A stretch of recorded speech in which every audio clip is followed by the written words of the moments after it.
Watch very closely now. 3, 2, 1. Bzow!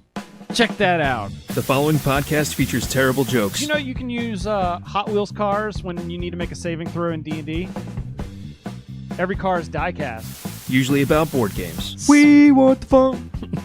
Gotta have that fun. Must insist that no one attempt to recreate any joke performed on this podcast. We had less technical issues than $1 million company. All right! This is Boards and Swords. Good evening, everyone. Welcome to Boards and Swords. This is a podcast featuring bad jokes, good folks, and some tabletop games. I'm one of your hosts. My name's Chris Renshaw, and I'm going to throw it right over there, now that I have a cat in my lap, to Mr. Philip Herbig. What's going on, everybody? Welcome to Monday. This is Monday. This is the day we're supposed to do this. And have all our shenanigans. Oh, that's right. This is like the first time we've actually been able to record on a Monday, actually on the day of, and forever. It's so crazy, guys. It's awesome. And then we're gonna send it. We're gonna send it down to our special guest. Tell us who you are, sir. Hey guys, this is Alex. I'm Alex Kimerling from Hootenanny Games. Happy to be here. Thank you so much for having me today. Awesome. And for someone, say maybe they haven't heard of Hootenanny Games before, what would your elevator pitch be to them? So Hootenanny Games is all about making fun family games. So we make games that you may have heard of, Floats McGoats, or our newest game, Sneaky Scallywags, and maybe a dozen others. But we are all about getting the family to sit down and play some games that are super exciting and fun for everybody of all ages. I will say, 90% of people are, I wouldn't even say, I would say probably like 98% of people are, this is not going to relate to them. But as someone that gets put on media list or, signs up for media lists for like conventions, you get like all these like random companies being like, come see us and come see us. And like literally there was 2 things that stuck out in the Hootenanny email.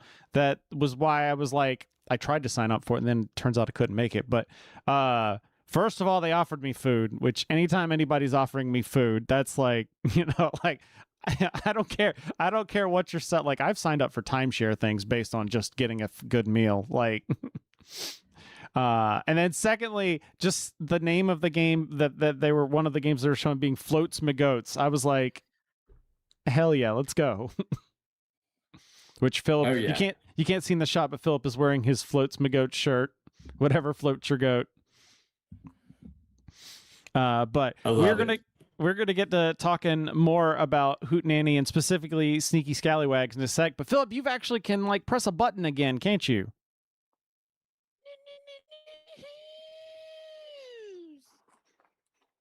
Philip messed up. Well, I hit the button. No, I messed up. And in all the screens I pulled up, I didn't pull up the jokes. Kind of like, I don't think you want me making them up here. So, all right, first off, this one isn't a joke. It's just a warning. If your GM says that their next campaign is a mega fungin, just say no.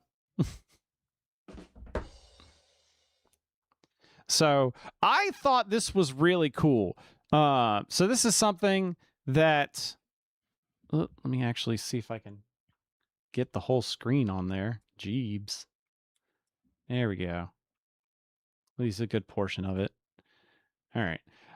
This was something I thought was actually really cool. But it's BackerKit is doing something this month called Mega Dungeon Month for the month of April. It's for April 7th to May 1st. And this is kind of like one of those things that like, this is what happens when you get away from the Kickstarter ecosystem, is like you can do cool stuff like this, but it's themed campaigns. So there's a whole bunch of there is a whole huge list of campaigns being done. Like this isn't even all of them. And so all these companies are making these mega dungeons. So like that, they announced a couple I'm assuming probably like at least like a year in advance, just on how long it takes to get all this stuff together. And all these companies, so let's see, we've got, Goodman Games is here, Trollor Games has got something from sorry, let me scroll up there. That's one of Gary Gyax's old thing. I don't know if it's Low Key or Loke Battle Mats. Has got maps on here. You got the Rowan Rook and Descartes, who we had on the show a couple episodes back. They've got something on here for the Die RPG. Cobalt Press also I've had on the show. Money Cook Games, all sorts of stuff. But like, here's the like, okay, cool. They made a bunch of themed campaigns, whatever, anybody could do it. Here's the cool part. And so if you scroll down on this, links in the show notes. If you scroll down on here, it's not just here's a bunch of campaigns that are all themed around the same thing. They're linked together. So like right here in this mega rewards, if you support 2 or more projects from the people that are designed in here, then you get stuff from everybody. So each publisher will conjure up to 3 to 4 pages of monsters, traps, treasures, and twists, mash them together into one massive bonus PDF. And then everybody that's backed at least 2 projects from those lists of campaigns will get that bonus PDF that's got stuff from all the creators.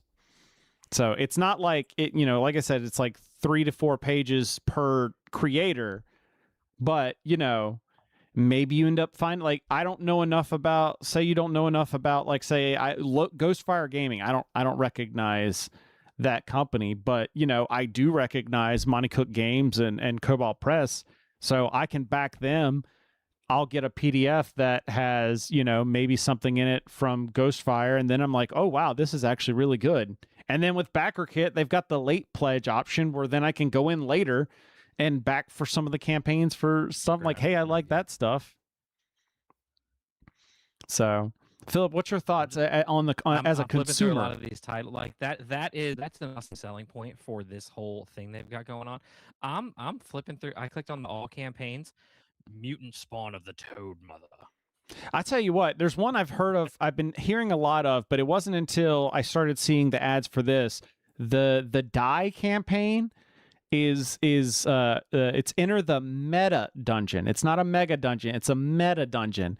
And that is like literally the dungeon is kind of like going through the past 50 years of like role-playing games. Because like the way like, let's see if they talk about the Die. Yeah. So the Die RPG, apparently there's a comic, so which I may have to dig up and go through. It's an exploration into how the events of 1980s D&D cartoon would mentally and emotionally scar the kids who get sucked into their own campaign. It's goth Jumanji. Players create but in the actual RPG, players create a persona, an ordinary real-world loser who's bored of their job, regrets not going back to uni to get that MA, wishes they'd not have kids so early, and so on. And that person makes a paragon, a 2-dimensional author-inserted superpower fantasy hero in the vein of your D&D character. And then, like, upon meeting up to play this mysterious role-playing game, everyone is transported into a bespoke otherworld and becomes their paragons. So the choice as to whether to fight their way back to the real world, stay in the pretend world universe is theirs, and dead players don't get a vote. So now I want to. So Alex, as a publisher, like, granted this is RPGs, but like, what's your thoughts on kind of this sort of collaborative effort from like BackerKit? Oh my gosh. I mean, it sounds super cool. I don't know. Logistically, it would be hard to coordinate that. So I'm really impressed. Yeah, that's like kind of like I was thinking. Overall, I mean, we have stayed away from the Kickstarter side of it. Just it's not my knowledge base. So I'm perpetually amazed by everybody that can go into that world and just blow it up and have an awesome hit. And then the collaboration is the next step. Yeah, that's just, these are the kinds of cool things that, like, when you hear people talk about, campaign burnout or like CMON or, like, which is funny. We've got 2 other stories about both of those things. Talking about like, all the different problems people have with Kickstarters. It's just nice seeing people kind of innovate in new ways that are very consumer friendly. Because, like, for instance, they don't specify what level you back at. So, like, someone may be like, well, I don't have a whole bunch of money to, but you could just back at, whatever the cheapest option is for, 2 campaigns, which I don't know. I'm just going to throw numbers, say it's like $30 for a PDF, Or if you really want to game the system, you could just scroll through which campaigns have the cheapest options. From the Goodman Games, Monte Cook Games, Cobalt Press, Ghostfire, Logue, Battle Mats, Rowan Rook, and Descartes, and Trollord Games. Find out which of them have the cheapest lower price tiers, and then just back at 2 of those. And now you're getting a bunch of free stuff. I'm just saying. Did I just power game this? Maybe. Wait, what? Did you metagame the meta dungeon? I metagamed the meta mega dungeon month. I mega gamed it. Is that what? There we go. Yeah. All right. So moving on. I had a dream where I was in the shower cleaning myself because I smelled like just so bad. But I kept endlessly falling at the same time. It was a real descent.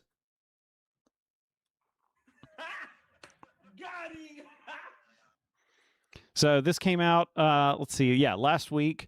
FFG kind of putting more nails in the coffins. They decided that they're going to end Descent Legends of the Dark, saying rising costs mean it was selling at a loss. So this article's from Board Game Wire, but Asmodee Arm Fantasy Flight Games is discontinuing the latest iteration of its veteran dungeon crawler Descent, citing rising manufacturing costs, global economic shifts, and the expense of developing the game's companion app. FFG launched Descent Legends of the Dark 5 years ago as the successor to, its Descent Journeys in the Dark and the streamlined version in 2012. All 3 games featured large amounts of plastic miniatures, cardboard terrain pieces, and map tiles, while Legends of the Dark also leaned into an integrated companion app to help manage campaigns and individual scenarios. Statement from FFG announcing the end of the game said, simply put, the game is too expensive to make. Between ever-increasing manufacturing costs, lengthy and pricey app development timelines, and global economic shifts making everything more expensive to produce, it became abundantly clear that continuing to make this game is just not feasible. I have thoughts. There are one of my thoughts that's brewing around here after just hearing about this was just send out the STLs. Are you talking about for what? For all the plastic bits. If the plastic is getting too expensive to manufacture, pass it on to the consumer. Just send out the STLs. Put all the legalese in there that you can't sell that stuff. And I didn't even think about that. That's actually not a bad idea, because you could just put tokens, and then just like if you want more, there's an STL pack for $100 or something, and it comes with like 40 different STL, like I can't even remember the name of the company. The people we had on the show a couple months ago, where it was the card game, it was a card minis game, and you bought like the cards and it unlocked the minis. Malediction, I think it was. That was Malediction. It was Loot Studios. I remember that. But like, the biggest problem I have on here is the companion app piece, because I don't know if yes, it takes money to develop an app. However, the way they did it is probably the most expensive version of that, which is if you've played this, like there's a Steam version of the game, there's an Android version of the game, there's a iOS version of the game, and that can get kind of pricey trying to keep all those things up to date. Whereas if you look at like Plaid Hat Games, they just make a web app for their app integration games where it's just a website. Then, when Android updates their OS, 9 times out of 10, you don't have to update the app. Yeah, it just lives on your website. Yeah. It lives on your website, and then only when I don't know when there's I don't know enough about coding to know how often some of those I would have to say you'd have to have substantial changes to like HTML, CS, the coding behind internet for Java and it would be like when people discontinued using Java everywhere or Flash. Those are the kind of things where it's like, okay, well now we need to like convert to whatever the new thing is. Most of the time it was like HTML5 instead of using Java and Flash. Like, yeah, okay. Remember Shockwave Player? Oh, gosh, that was the precursor to Flash, wasn't it? Whenever I did a fresh install on a computer, Flash, Shockwave, and Java, I always like fully downloaded the background stuff just so it could link into Internet Explorer properly. Yeah. So, but I mean, like, honestly, I think what's really going on here is just they were not getting the sales on this. Like, it was loved, but it's also like a really hefty buy-in. So there was a lot, like, I think that you got to find the Power Rangers nuts like me who just buy it all. Yeah. But also the thing that Power Rangers had is they were regularly making content. Like, when did this game, let's see, this version of the game came out. Trying to see. I don't remember when this version came out. And they don't say on here. They say when the other two versions came out. Oh, 5 years ago. Okay. So in 5 years, they've released 2 things. They did the base game, and they did the Act 2 expansion. That's it. Like, and what's the SRP on this? Like, I want to say it was like $150 for the base game. What did the base game include? Okay, yeah. But I mean, it was really cool. I've played the base game. I didn't play like the version that's on here, the Betrayer's War, where it even had like 3D terrain that you would build. Like, granted, it was out of like cardboard, but like the map like was 3D, not just the minis. Legends of the Dark at 175. Yeah, 175. Yeah, I feel like it might have launched at 150, but inflation. With a looking at the on Asmodee's site, it's an Arcadia Quest box with a middle insert to make the box taller. Oh yeah, no, it is like it's a thick box. Like it's chunky. I remember we were talking about this game when they because that's Obelisk the Tormentor on the cover. Oh yeah, yep. That's why I remember this game now. Yep. I remember this conversation now. But yeah, so sucks if you're a fan of the game, although it's one of those games that chances are you've probably not finished the entire game because there's a lot there.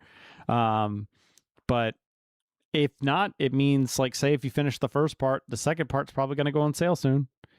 As they try and like liquidate it out. It means get it now. Now they have been talking about like they're still going to support the app. Like they're just not going to put any new content on it. I don't know how much if I believe about that, which throws everybody that's like apps are bad. They're just like, but at the same time, I just feel like all they need to do is just open source the app and let other people take care of it. And there you go. In fact, even if they don't open source it, somebody will find a way to emulate it. Oh, yeah.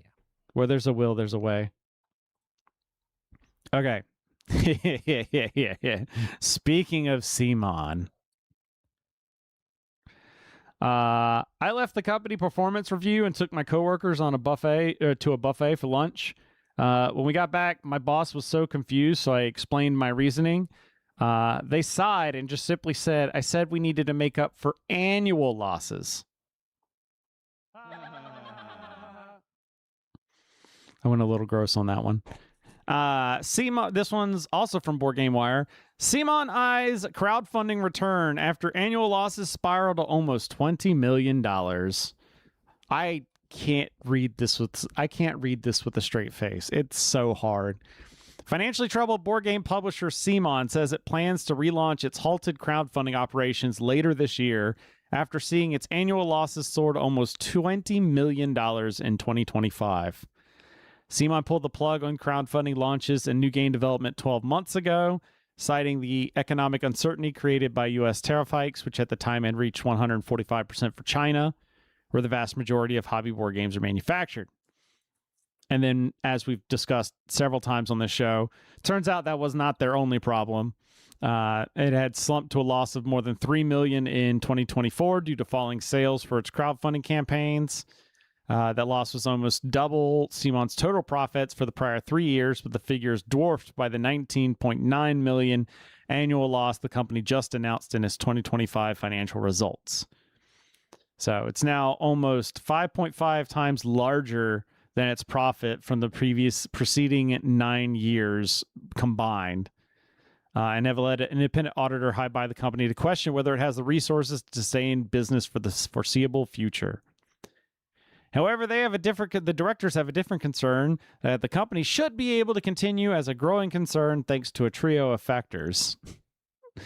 They include financial support from one of the directors, then $2.4 million proceeds from selling its Singapore office, and the roughly $1.25 million gross proceeds from a successful share sale last month.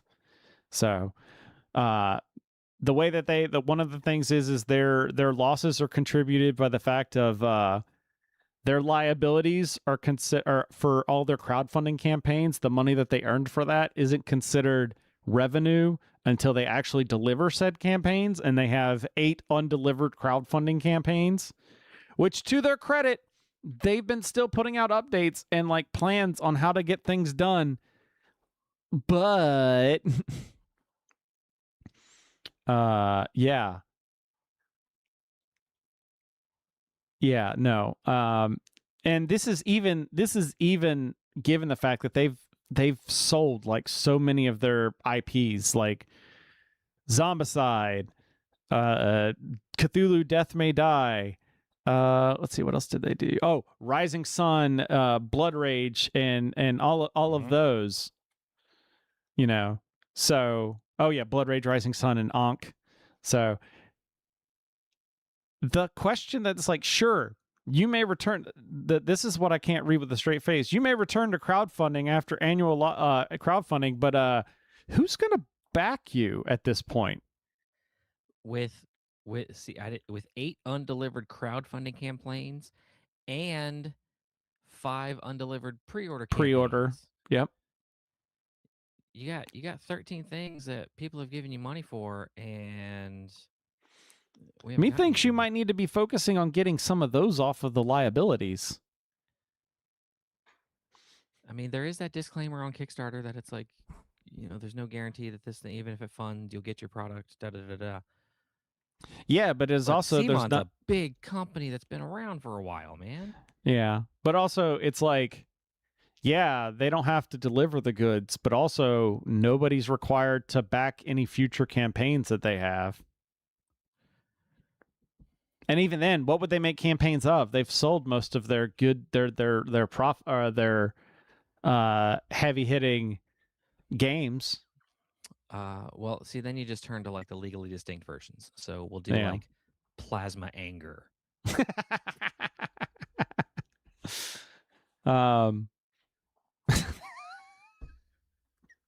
Sorry, just the more I think about that, the better Plasma Anger gets. All right.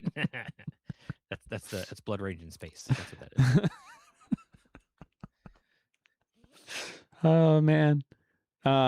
Because like even still, like, yes, you could publish out more, Marvel United or DC Heroes United, which they haven't even fulfilled the base game for. But I think still the reason you've seen all your income gun down is everyone's gotten tired of the standard CMON spiel. And then they have there's enough issues in the publisher space, and I'm sure Alex could talk forever talking about just rising costs and lowering income. We're in the economy's in the crapper, so luxury items are the first thing out the window. So that's a whole different ballpark. And then you've got CMON's issues. So not only do they have the problems everybody else is dealing with, is then you've got this other ball of wax that you caused yourself. Yeah, So. I mean, I feel for publishers who are struggling. I mean, we certainly experience that, especially during tariff time. And I mean, but you have to fulfill orders when people send you things like this, right? If people buy your product, you have to get it to them. That's the first rule of business. And hey, guess what? Unless you specifically name your campaign, take the money and run. Is there one out there? If not, no, there was. I can't remember if this was a joke on a TV show I was watching, or but it was an art installation, where the guy just put two canvases that he repainted white just to make them whiter, and then he put a little placard, and it was called "Take the Money and Run." Now you're just reminding me there was that one campaign that got I want to say it got millions of dollars, but it was for a potato salad recipe. Okay, why does that sound like something Cards Against Humanity would do? Yeah. But I can't remember the details, but I remember it was one of the, I feel like it was he put it up for $1,000 and it ended up doing gangbusters. But honestly, it's this is why I need to start a marketing firm that can just reach out to these companies and be like, here's what you're doing wrong. Because a nice big influx of cash would definitely help into getting, because that's the thing, is that you get all these projects off your liabilities, you're going to be a lot better. All you got to do is just first of all, be honest and be like, hey, we're doing a campaign to give us extra funds to clear out these games, but we're going to give you other reason, and we're going to do, here's an art book or a comic book set in these properties that, this development stuff. So it's something that the actual material costs, especially if you do it digital, to where your costs of the product you're making are super low, and then people can just back it. And it's not hey, we need more money to get this done. It's hey, yes, we're funding this thing, but this is going to help us get the rest of these games on track. I don't know how well that would do, but it would be better than this. It would be. And I've got it. They've already got a Marvel license. So yeah. They just do Deadpool kills the Blood Rage universe. Deadpool kills the Zombicide universe. Well, they can't do those anymore because they sold those properties. Oh, that's right, they did. Okay, that's right. The Plasma Anger. Yeah. Or you just print and play expansions. That doesn't even have to be a Kickstarter. That could be a $10 PDF on your website. Oh yeah, and there are so many. You could farm that out to artists to just churn that out. Don't do AI because that'll kill that. 100% do not do AI. Because that's what somebody's going to suggest next. That is, yeah. You know how much AI I use?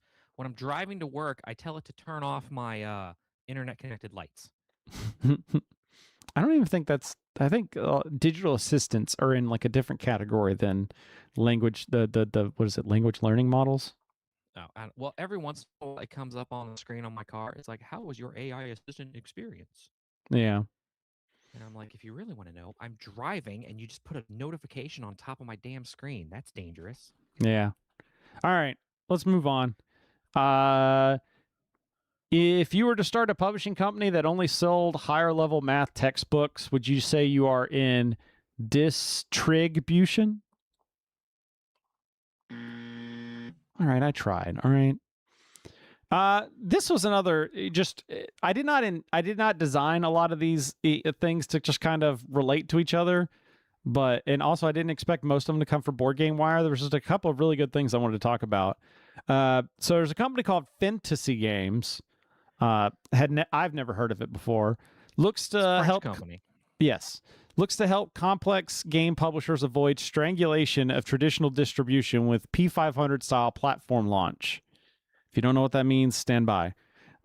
French board game publisher Fentasy Games has launched a new platform aimed at providing publishers with a more affordable way to get their higher complexity titles into the hands of retailers and gamers.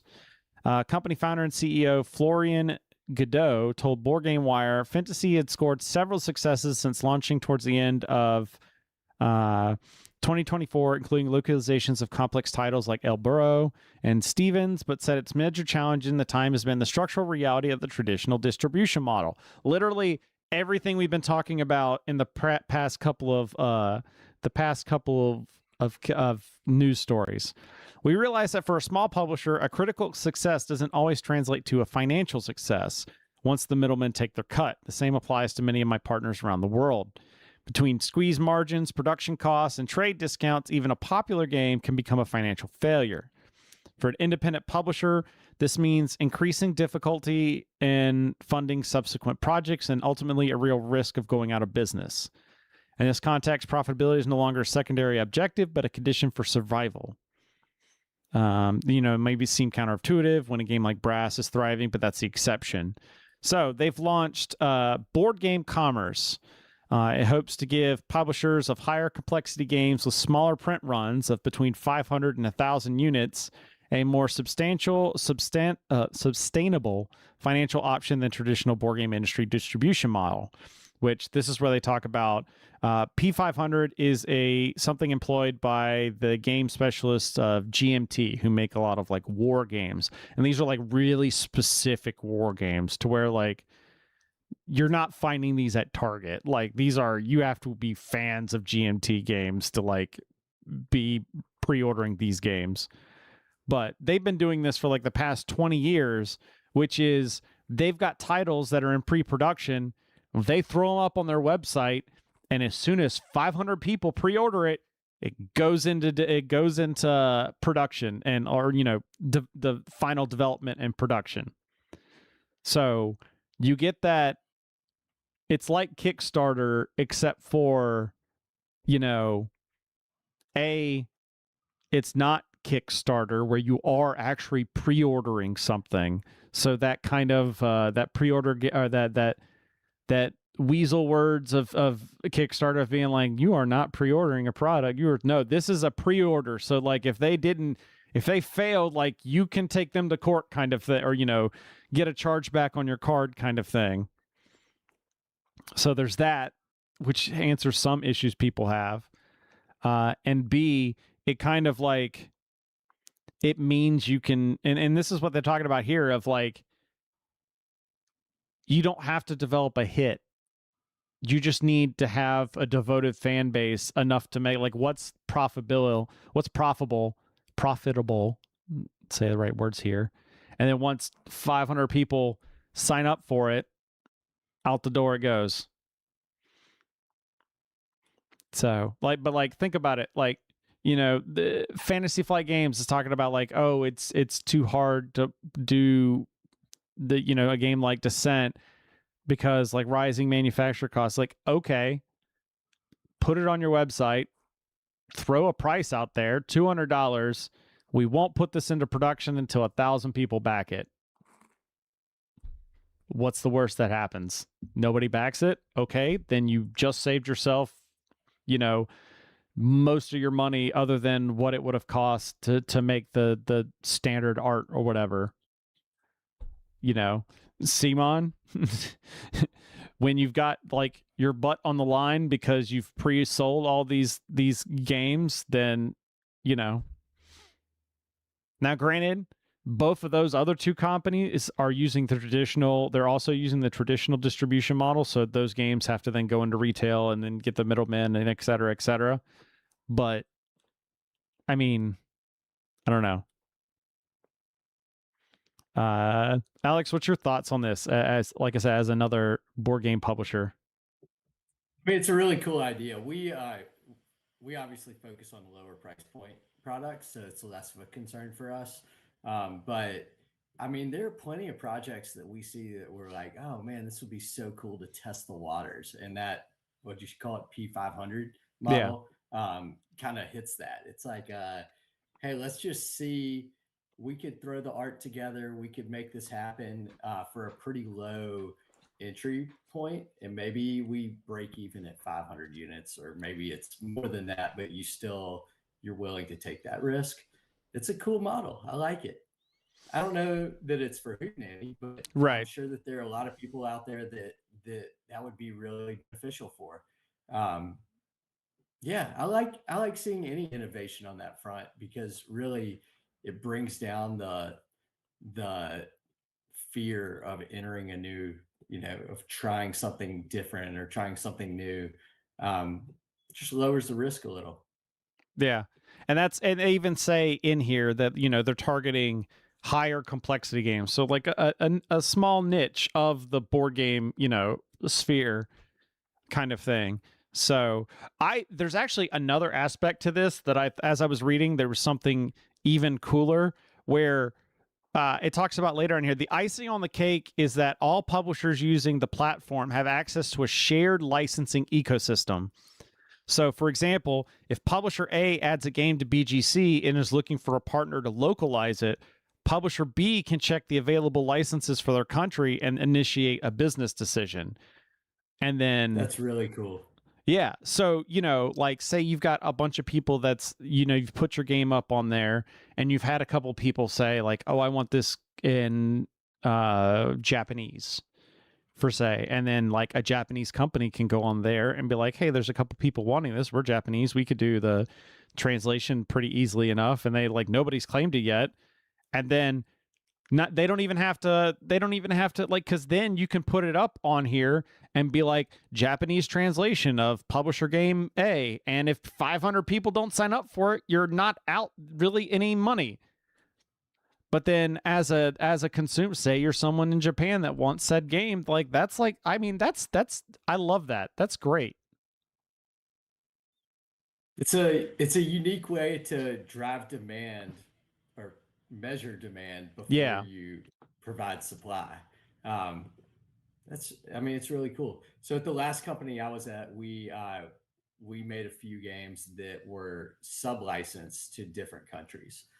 So other publishers in Japan or Europe, or we had one in Russia that sub-licensed a game that we made at my last company called Shifty-Eyed Spies. Was that ironic? I don't know. But yeah, so it's always fun to see those games kind of hit different markets, and those players in other countries really latch onto an idea that started somewhere far away. Yeah. Oh yeah, like especially I'm all for when I hear about like, when there was that campaign, crowdfunding campaign for like a convention in Africa. I was like, I'm for this, like whatever it takes to get like different perspectives into gaming, because those bring in new, fresh ideas all the time. Oh yeah. That game that you were holding up before this call, Sixum, Sour Patch Kids. So that game was invented by a guy in Copenhagen who called us up and pitched us his games. Nice. You just never know, but those outside experiences, being in a different part of the world, sometimes just opens your eyes differently.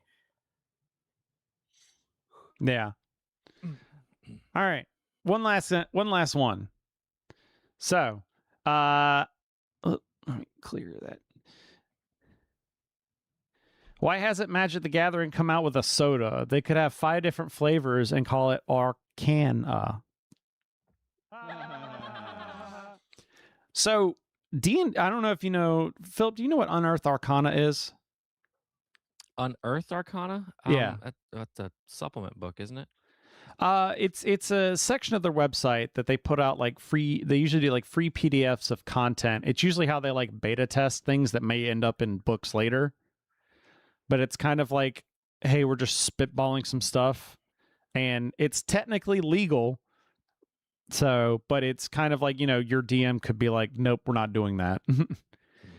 So it's not published in like a book sense, but it's official Wizards content for D&D. But it's usually like optional rules and stuff.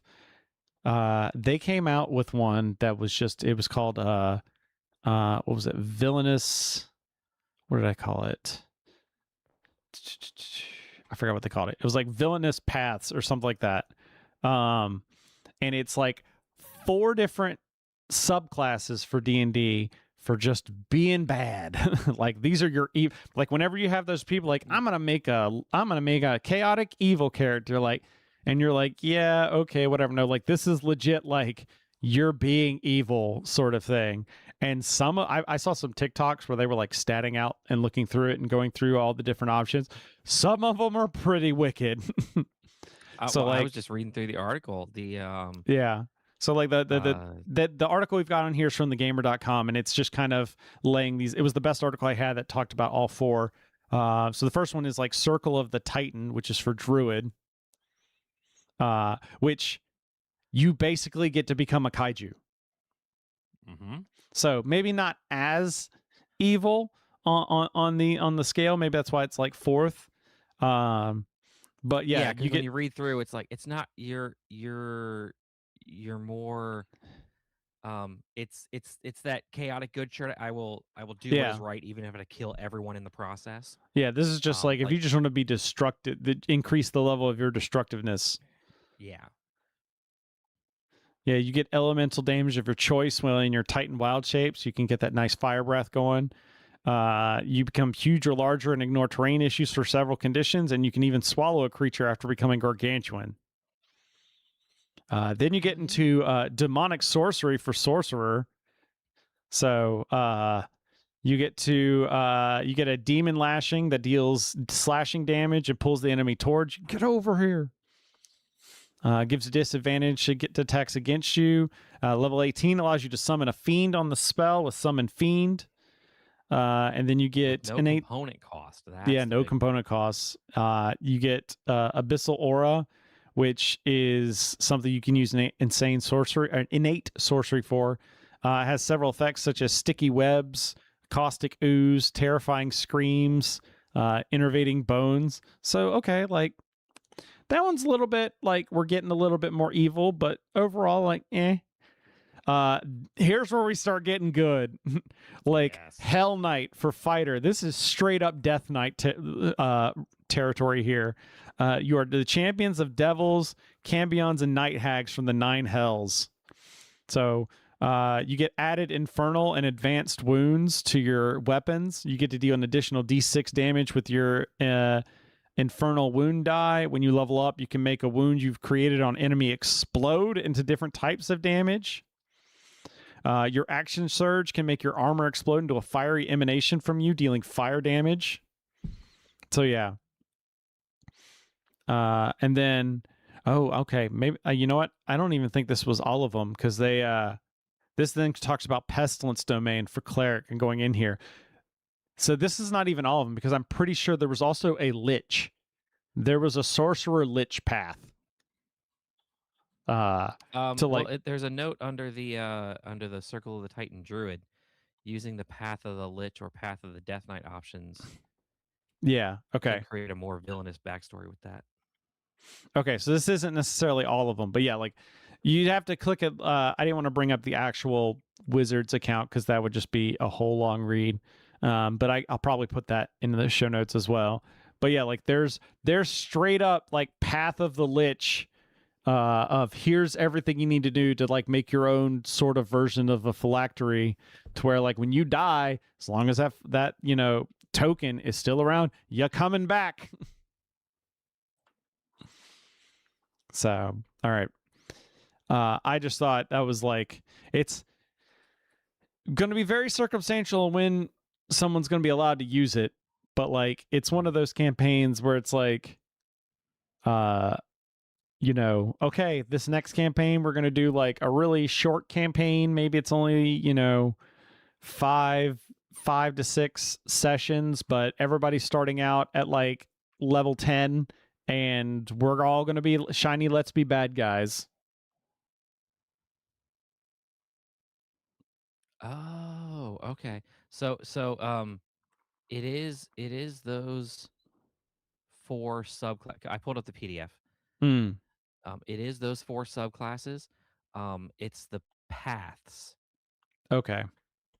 Yeah. So like looks like the paths can be attached to any of the Path of the Death Knight, Path of the Lich. Oh, there's only 2 paths. Okay. So like you could be a pestilence cleric lich. Ah, okay. Okay. Oh, those are like background options probably then. Yeah, feats and Okay. stuff that they have. Gotcha. All right, that makes sense. All right. And with that, we should turn back to, let's get back to the over here. So, Alex, why don't you tell us a little bit more about like how Hootenanny came to be? Yeah, I mean the shift from D&D to Hootenanny is a pretty big one. Yeah, So we'll just acknowledge that first. I love that there's this hobby for so many people. We are not that, and that's fine. There's a place for everybody in the gaming community.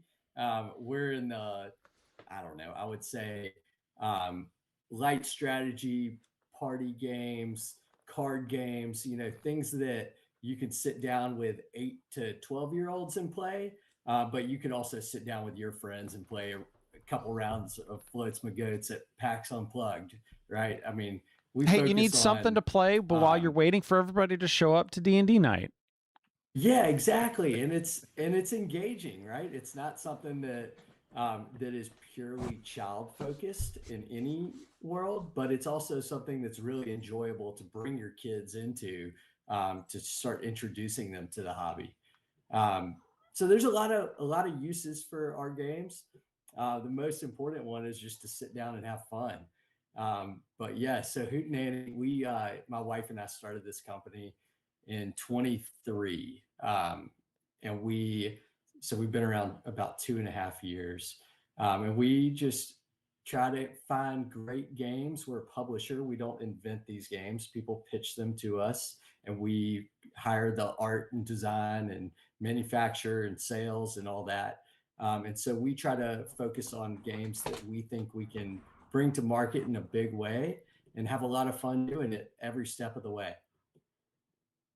Nice.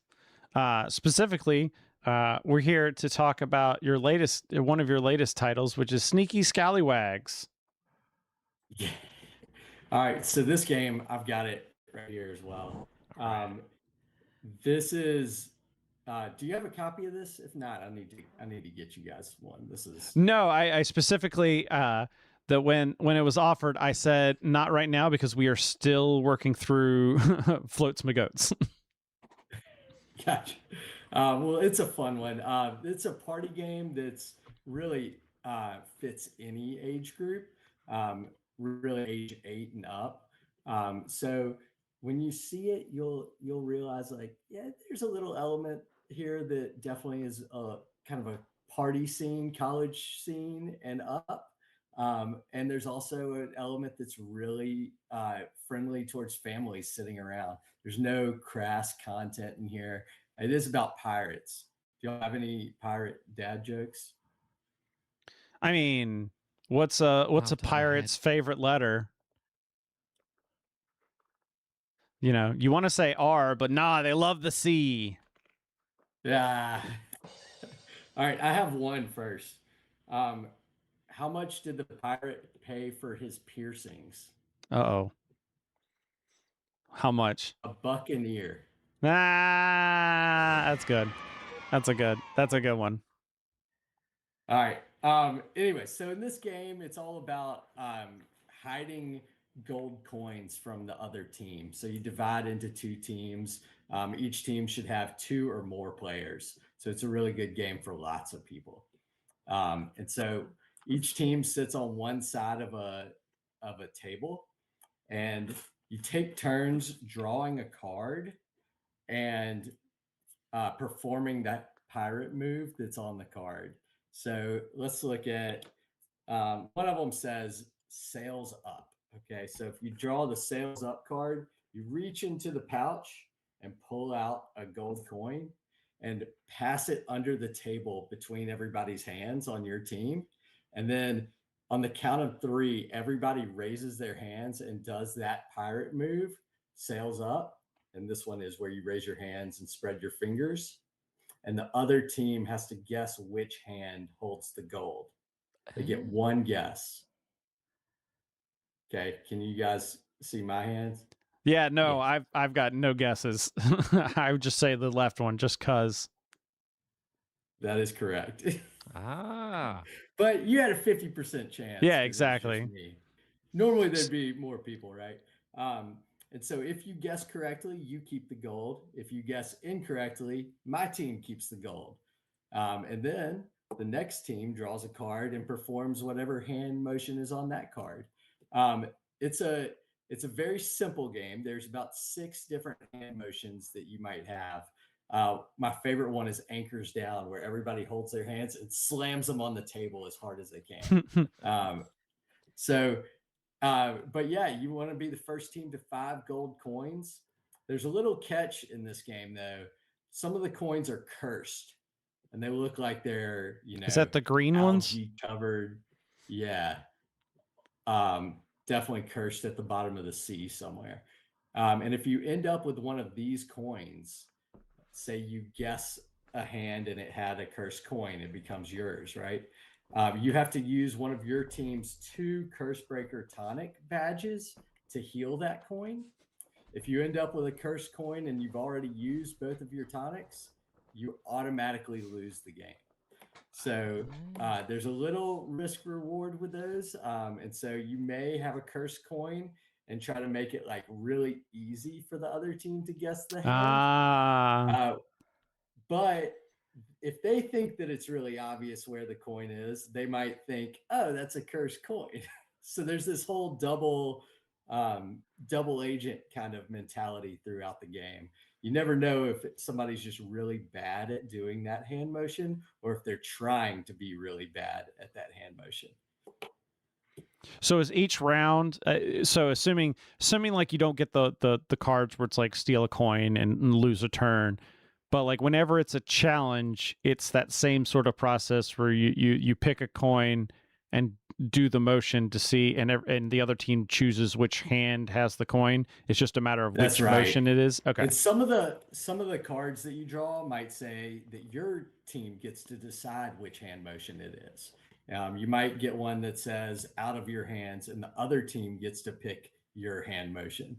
So they might know, oh, they're really bad at cannonballs or one of the other piratey hand motions.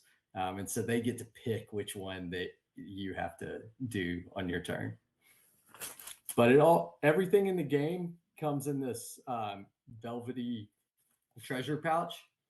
And I mean, it's really nice. The whole game, if you take it all out of the box, it all can fit in here. And it's a nice little travel game.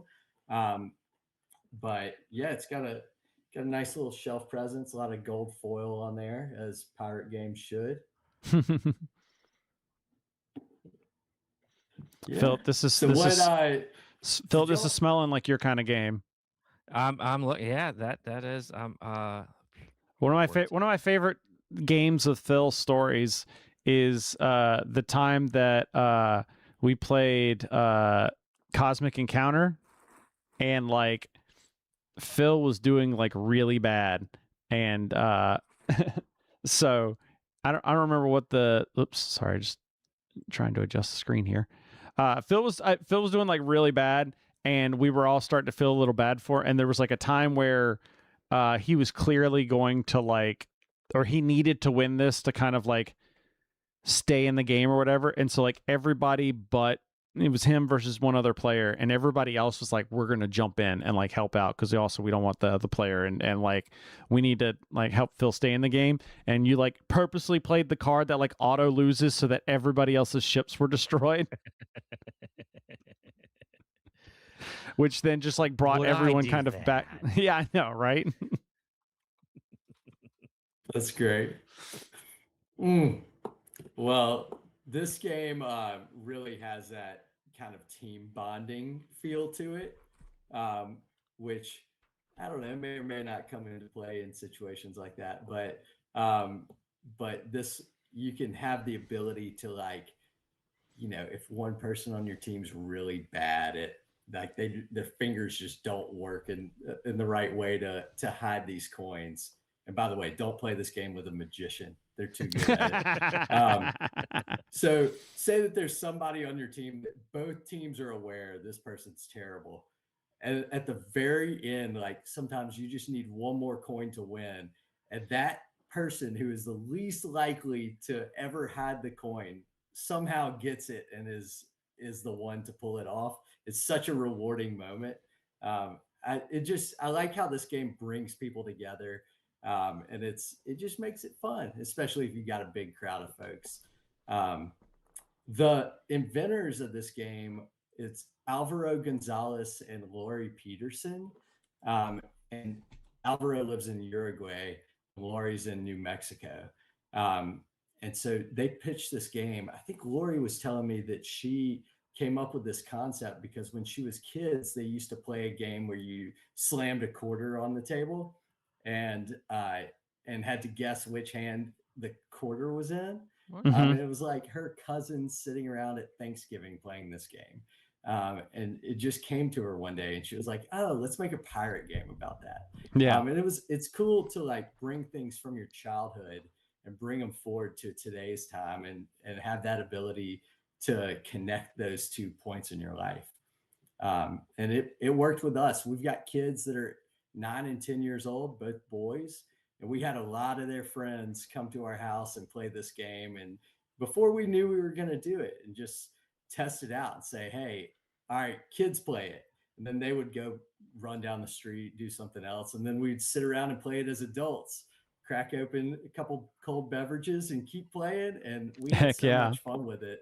And we were like, oh, well, I think we may have had more fun than the kids did, but I don't know. So anyways, there's a lot to be said for just trying things out over and over again. You'll find something good.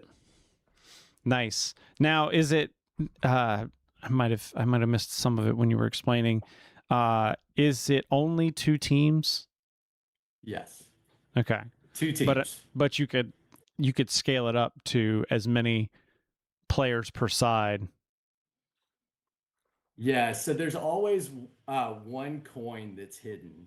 And if there's 2 players on a team, that's 4 hands, right? So you've got a 25% chance of Oh, guessing so the correct everybody's hand at playing. random. Okay. I thought it was Right. like you were Everybody's- picking a person. 12 people per side. But if you did have, we say in the rules, if you have more than 4 people on a team, you get an extra guess. But we kind of leave it to house rules. If you've got a huge crowd, maybe 3 guesses, but it's hard to get everybody to agree on which hand to guess. Yeah. So you want to, you kind of got to have like a leader almost at a certain size. But when it's 2 versus 2 or 4 versus 4, it is a tremendously fun game. Just everybody's yelling at each other. It's not his left hand, it's the other hand. And then every time you have somebody say, "Oh, I'm in his other left." Stage left, not my left. Oh. Is the only end of the game, is it just when one team pulls enough curse tokens, or if you get enough coins, do you win also? So if you get 5 coins as a team, you win. First team to 5 wins. But if you get 3 of the curse coins throughout the game, you automatically lose, and the other team wins. So there's 2 kind of winning conditions. Yeah, and so it says on here it's like 15 minutes to play on the game on the box. So technically, even if you had a lot of people, you could break up into just like 4 teams, and then it's like, okay, winner takes the next team. Oh yeah, you could easily do little tournaments. We did tournaments with some of our friends at different points in this, and just had groups of 4 play each other. and whoever won played each other in the next, bracket, and kind of Mm-hmm. made our own little tournament out of this, and it was fantastic. At the end, I think we were giving away like $5 Starbucks cards, but you would have thought it was like $1,000 gold coins or something. Now I want to do like a March Madness style tournament, but with just a bunch of different party games. Oh yeah, I'm in. Let me know if you do. Oh, that's the thing. I need to okay, this may have to be this will have to be like a streamed event at a convention is what I'm thinking. Yeah, what's the next one you're going to be at? We just had Tennessee Game Days here in Nashville. When was that? A week or two ago? Yeah, it might have to be something like, I don't know. It might have to be something like PAX Unplugged. Give me time to think about it and mew it over. Be there. So, yeah, we should do a Sneaky Scallywags tournament at PAX. Well, I'm thinking like even beyond that, where it's like each round is a different game kind of thing. Oh, yeah. Where like the underdog gets to choose the game or something. That's an awesome I'm thinking full brackets set up here. Like I said, I got ideas percolating.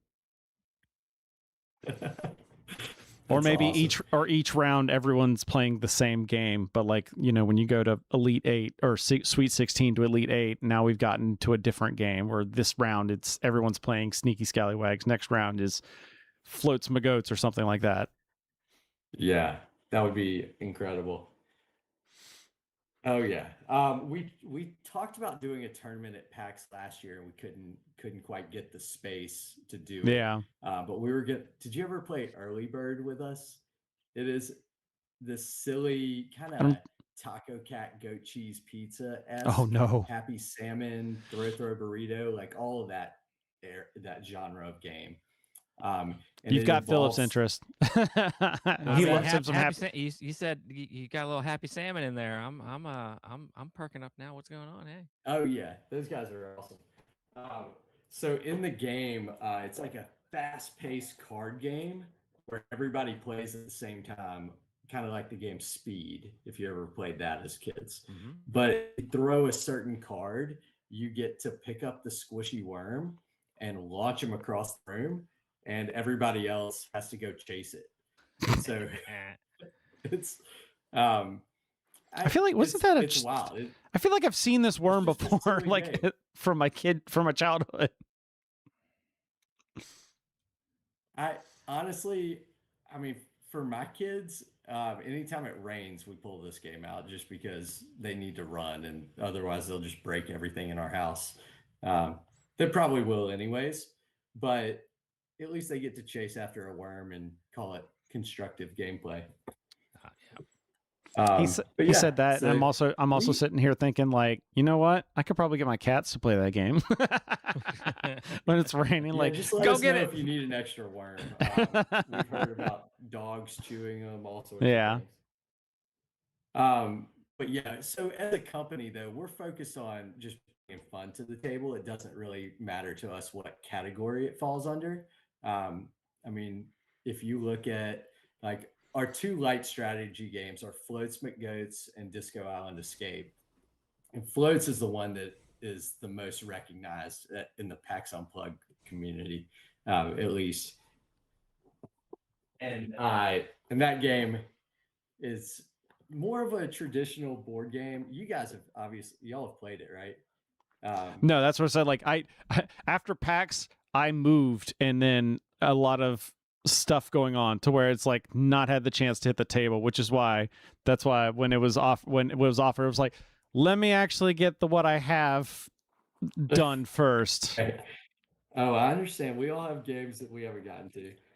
So in this one, you've got this board, and you're trying to build out a raft for your shipwrecked goats. And so you think that it would be a cooperative game and everybody worked together to build a raft, but no, it is not. It is a very competitive game where you have certain colored goats and everybody else has a different color, and you're trying to get your goats on the raft and kick off everybody else's. The goats are pretty cool. They're these like 3D. And in certain cases, you stack them on top of each other. Yeah, if I you was roll seeing the that. die. And so they're stacking goats. Yeah. Anyways, it's As a long as really they aren't the tactile falling game. goats, the sleeping ones. Yeah, we like the ones that are like more aggressive. So yeah, this game, the first player to get 5 goats in triangles wins. And so you're trying to get triangles of the raft built out and get your goats in it. And it's almost the game idea was based on when y'all were kids. Did you play that game with a whole bunch of dots on a The sheet dot of game? paper? Yeah, yeah. The That square. was why It was squares, I loved right? when the Krispy Kreme orders came in because the box was already a dot game board. Oh yeah.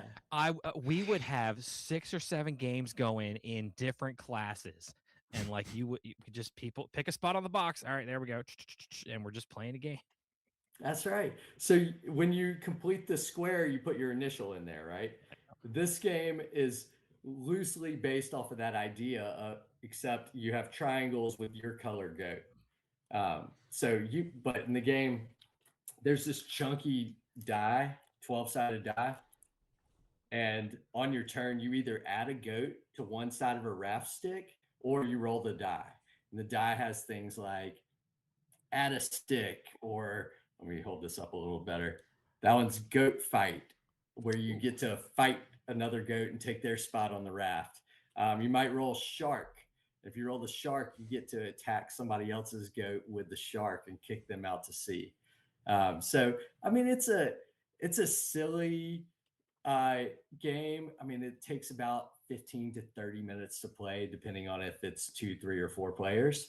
But it's a really good head-to-head game. If you have one person and you just want a little light strategy game just for fun to kick off the night. So I mean, we've had a lot of success with this one, and it's pretty. I like that it's a little thinky, but it's not too thinky. It's not. I mean, the rules take about. I think our how to play video is like 2 minutes long. So if you can read the key that shows you what each symbol on the die is, you've pretty much got it. So, yeah, it's a fun one. Nice. Definitely. All right, now I'm even more excited. I mean, you sold me on the name alone because I'm a person who's always talking about whatever floats your boat. So that's why I like. And then I saw the shirt that like Philip's wearing. I was like, I'm down. Yeah, you might need to steal his shirt. I just gotta find mine. It's here somewhere, but back to moving. Yeah. Well, I'm trying to think of what else we have that kind of falls in that crowd. So Disco Island Escape is another quirky theme abstract game. It's like if you mixed checkers, sorry, checkers and sorry together. And you try to but the theme for this game is that you've got these lemurs, and each player is a different lemur character. And you start out in the center of this island on Disco Ball Mountain, and there's a bit of volcano, and you have to cross the lava streams to get all the way out and around to the opposite corner of the island to your respective boat. So each player is trying to draw 3 cards on their turn and use the colors of those cards to cross lava streams. So it's fairly random, but there's no set path that you have to take. So you can kind of use the randomness to create your own creative path to get your lemurs to your boats. If you ever land on anybody else, it sends them back to the beginning. And I mean, it encourages being aggressive. So if you land on somebody, you get to flip your lemur to its groovy side, and it can now move 2 spaces for every card that you draw. So if you had a yellow, you could move across 2 yellow lava streams with 1 card for the whole rest of the game with that character. So Nice. it's I think the games really only take about 20 to 30 minutes to play, 2 to 4 players.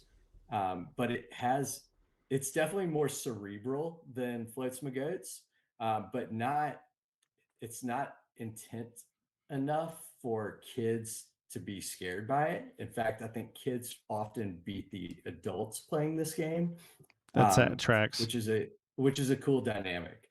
I like games where the kids have an advantage for some unknown reason, and this gives us that kind of model.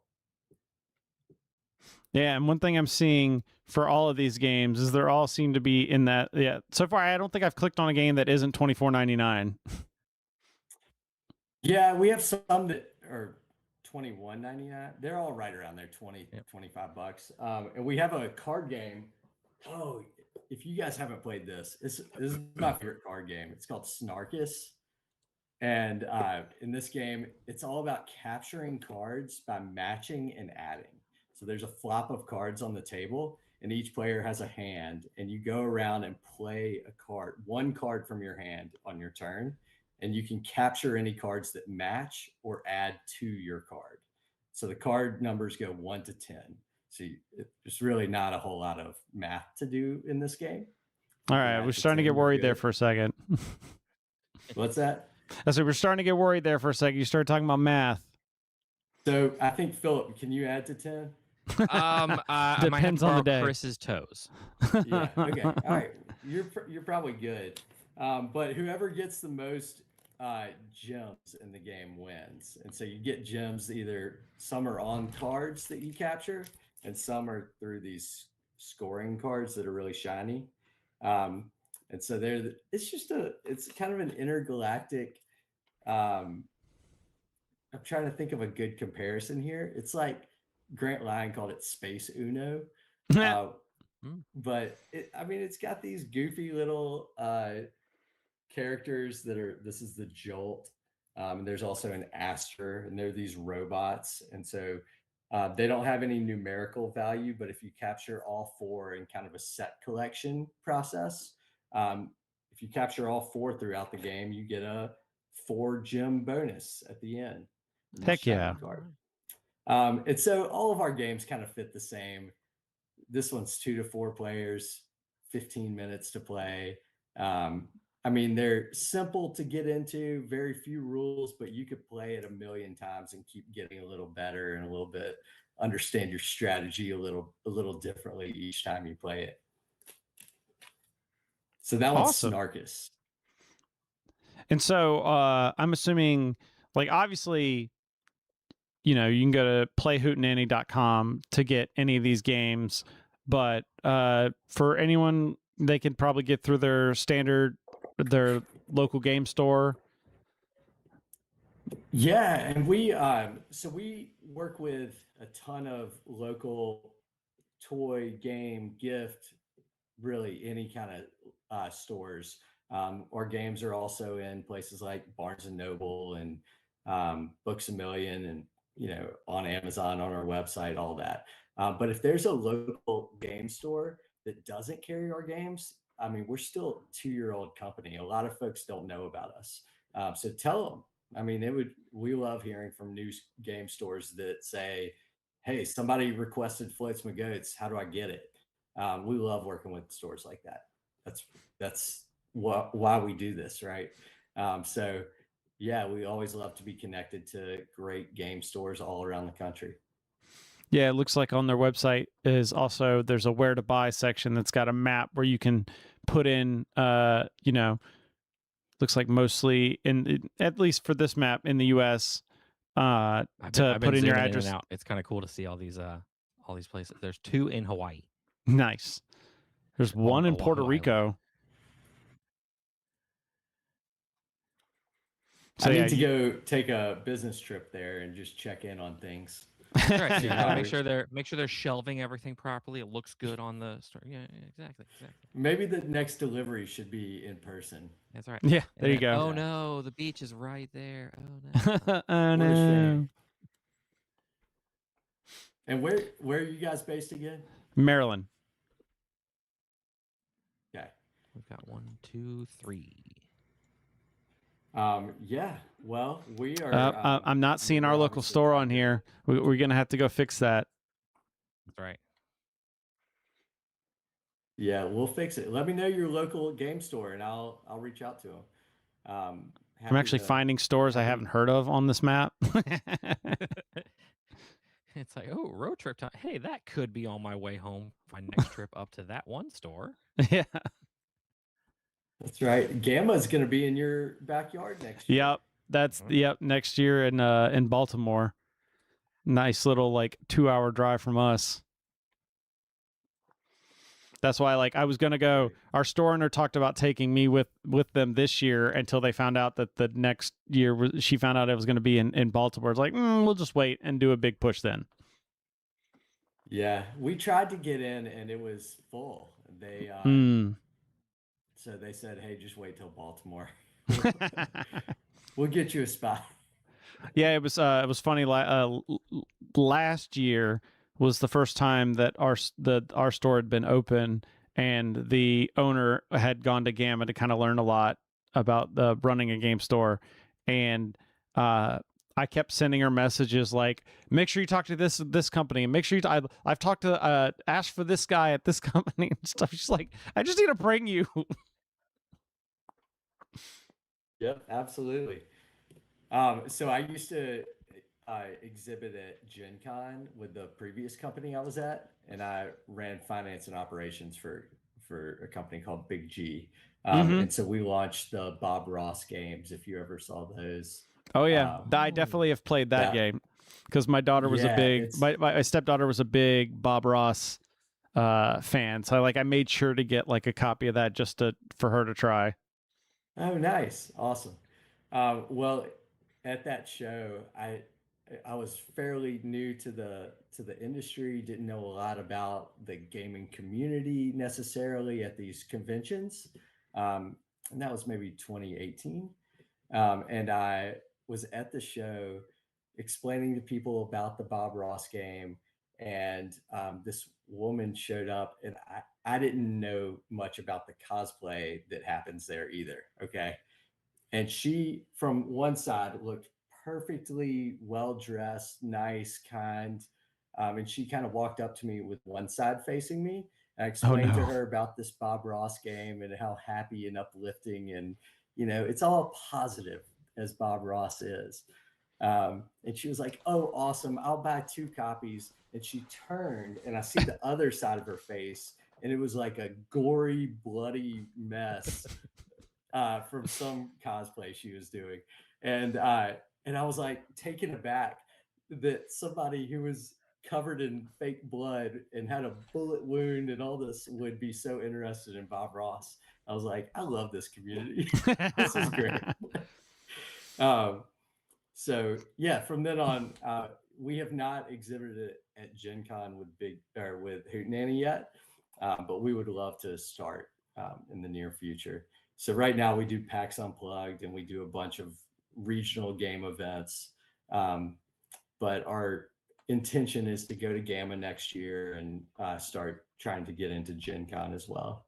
So yeah, we'll from what I hear, it can be a little rough from what I hear. It's a long wait list. Yeah. But all right, so Sneaky Scallywags is available now, or is that still in the process? Just came out. Okay. Just now, today. This is the announcement. Boom. We were here first. Maybe a couple weeks ago, but it's been very recent. Just launched. Actually, so if you scan the QR code on the back of the box, the how to play video is Grant Lyon talking about it. Nice. And do y'all know Grant? That's was it Grant Plays Games? Is that Grant's Game Rex? Yeah, that's it. Okay. But yeah, so it's fun. I mean, we like to have fun with it. So he's a pretty funny guy. Pirate garb. Yeah. Yeah, I've definitely seen his TikToks before. I've come across my feed multiple times. But and then what's the best place for finding out what's coming next from Hootenanny? Just the website, or is there a specific social media? Yeah, follow us on Instagram is probably the best information from us. It's Play Hootenanny is our Instagram handle. And you can also sign up for our newsletter on our website, playhootenanny.com. And I don't know, do your listeners know what a hootenanny is? We didn't touch that today, but are you guys aware? Is that a word that resonates in your vocabulary? It is specifically like I knew what a hootenanny was before this, Yeah. but then there was an episode of Family Guy um, where they went into the deep south, and two guys were having an argument about a gathering that was happening. Like, oh man, it's a pretty nice hootenanny. No, this is a hoedown. Hootenanny, hoedown, hootenanny, hoedown, hootenanny, hoedown, hootenanny, hoedown, hoedown. Yeah, I was going to say, as someone from not the deep South, but from like whatever you call North Carolina South, I was like, I've definitely heard of a hootenanny before, but if you'd asked me to describe, like, yeah, the define between a hootenanny and a hoedown, I would not have.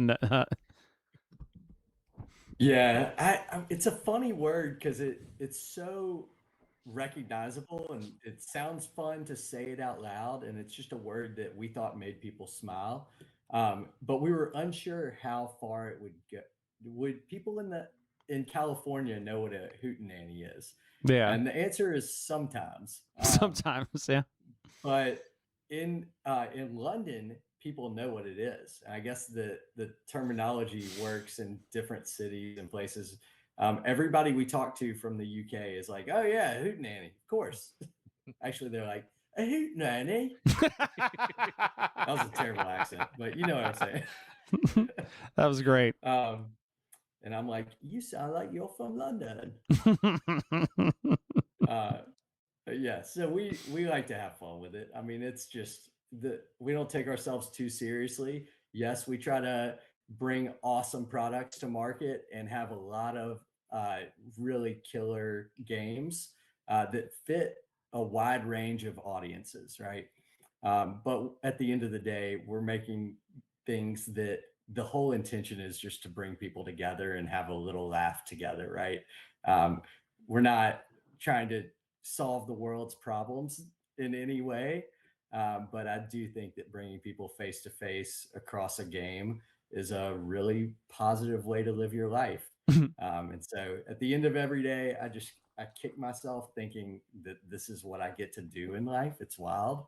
And so I don't know. I'm just thankful that first of all, board games exist and that we can entertain ourselves and our friends and be in one place together doing it, or being virtually like this, talking about it. Exactly. But yeah, so thank you guys for spreading the word and making it enjoyable and fun every step of the way. Hey, I mean, that's the goal. Our first Gen Con, walking into the free play area, and the trade hall was still open, and just getting this like energy washed over you of like, oh, this is 65,000 of my closest friends. Yeah. This is amazing. Or it was like that 2014 PAX East that we went to, where that was like peak Cards Against Humanity like era, where it was just like we were in the queue line to get into PAX for like 2 hours, and we're just sitting on the floor, and I pulled out Cards Against Humanities and was just like, anybody want to play? And suddenly like, boom, like just everybody turns around, and just suddenly like we're just making friends right there on the spot. So I love that the same people that are there spending 8 hours playing a game, hardcore game, turn around and play Cards Against Humanity, right? Yeah. I mean, it makes everything that we do just that much better. We can appreciate the big, heavy things. We can appreciate the little things. We can appreciate the card games. Everything has a place as long as it's high quality, enjoyable. Yeah. But it's not necessarily one category or another. I mean, I'm sure there are people that are like, I don't play cooperative games or whatever. But most people play a little bit of everything. Yep. As long as something's good, they'll play it. We'll take a Awesome. whole weekend and put Twilight Imperium on the table. Yeah. As someone that plays Warhammer 40,000, I have no idea what you're talking about. And that weekend's just the setup. All right, Philip. I think it's time to roll that if I can talk. It's time to roll the music. And that has been our show, everyone. Once again, we would like to thank our guest, Alex from Hootenanny Games, for hanging out with us, putting up with our shenanigans, and Chris's horrible jokes. Ugh. Folks, if you like what you see, you got to check us out, boardsandswords.com. It's got the links to the streaming channels and the schedule of when we are going to try to stick to streaming. Also, it's got the link to our Patreon, patreon.com/boardsandswords. You can help support the show and give us feedback. Feedback at boardsandswords.com. Tell us what we're doing right. Tell us what we're doing wrong. I recommend a nice powder so I can get rid of that gleam going on there. Whatever you want, folks. It's all right there. boardsandswords.com. All right. Feedback at boardsandswords.com is where you want to go. If you got people we need to have on the show, send us feedback. Let us know who else we need to have on here, what we need to be talking about next, what news stories we need to be covering. You can also find us on Instagram and Facebook at boards_swords. Philip already talked about the links to our Patreon, and check it out. Support the show. We're on schedule. We can be back in 2 weeks on next 2 Mondays from now with another show. Don't have a guest yet, but you know what? It just means, Philip, we got 2 weeks to play these. We got Hootenanny Games to play. We do. So, in the meantime, we will see you in 2 weeks. Remember that every gamer has a story, and this one's been a Hootenanny. It's been a hoedown. It's been Hootenanny. Hootenanny and a half.